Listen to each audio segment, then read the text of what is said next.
ఎన్ని రోజులు అయింది బీబీఎస్ స్టార్ట్ చేసి? 2 days అయింది. ఇది 3rd day కదా.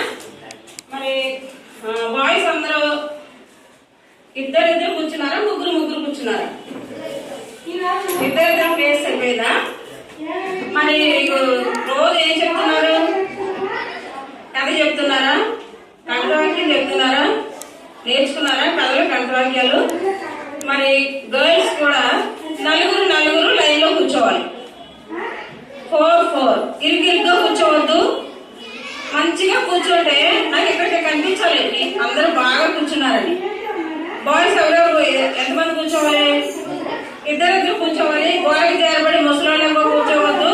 స్ట్రైట్ గా కూర్చొని చక్కగా బాస్కెట్లు వేసుకోండి, చేతులు కట్టుకోండి. చక్కగా కూర్చుంటే చెప్పే వాళ్ళకి కూడా చెప్పాలనిపిస్తుంది కదా.